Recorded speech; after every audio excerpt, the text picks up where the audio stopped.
Assalamualaikum warahmatullahi wabarakatuh. Perkenalkan, nama saya Pablo Montoya dengan NIM 21113044143. Baiklah, di sini saya akan menjelaskan LO yang telah saya dapatkan. Yang pertama, dengan skenario inikah malpraktek. Kasus pada tahun 2008 terjadi pada pasien bernama Prita Mulyasari dengan sebuah rumah sakit di Tangerang sempat menggegerkan dunia kesehatan.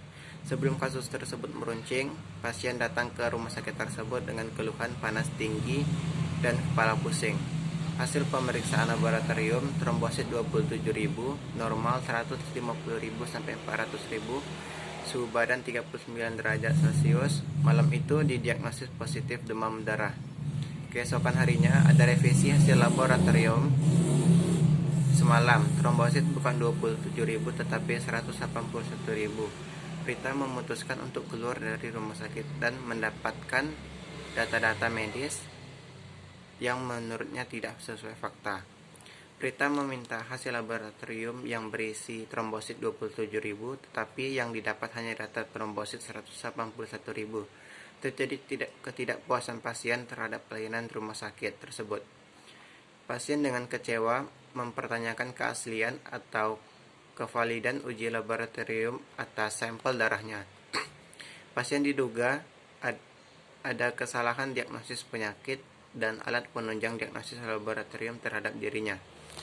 LO-nya yaitu: 1. Mahasiswa mampu memahami alat penunjang diagnosis laboratorium dalam pemeriksaan darah. Yang kedua, mahasiswa mampu menjelaskan etika profesi dan wewenang ATLM. Yang ketiga, mahasiswa wajib memahami kejanggalan suatu pemeriksaan agar tidak terjadi kesalahan. Yang keempat, mahasiswa mampu menjelaskan tindak pidana apa yang diterima apabila terdapat kesalahan diagnosis. Yang pertama, mahasiswa mampu memahami alat penunjang diagnosis laboratorium dalam pemeriksaan darah. Pemeriksaan darah menggunakan alat hematologi analyzer system XP100.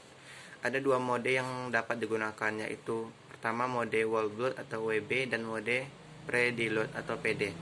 Pada mode WB menggunakan sampel darah vena dengan antikoagulan EDTA dengan volume minimal 1 mili.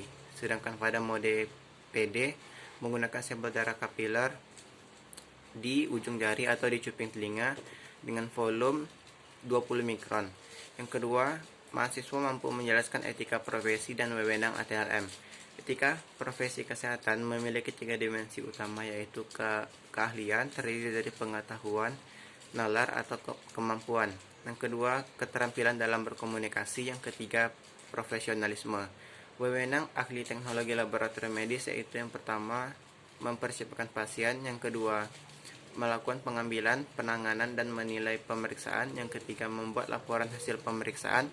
Yang keempat, melakukan validasi dan verifikasi dari pemeriksaan. Yang kelima, menilai normal apa tidaknya dari hasil pemeriksaan. Yang keenam, memberikan hasil pemeriksaan kepada tenaga kesehatan yang membutuhkan hasil pemeriksaan tersebut. Yang ketiga, mahasiswa mampu memahami kejanggalan suatu pemeriksaan agar tidak terjadi kesalahan. Peraturan Menteri Kesehatan Nomor 42 Tahun 2015 tentang izin penyelenggaraan praktik ahli teknologi laboratorium medis pasal 14 menjelaskan bahwa ATLM memiliki wewenang, salah satunya adalah menilai secara dini apabila terjadinya kejanggalan atau penyimpangan dalam proses pemeriksaan. Yang keempat, mahasiswa mampu menjelaskan tindak pidana apa yang diterima apabila terjadinya kesalahan diagnosis.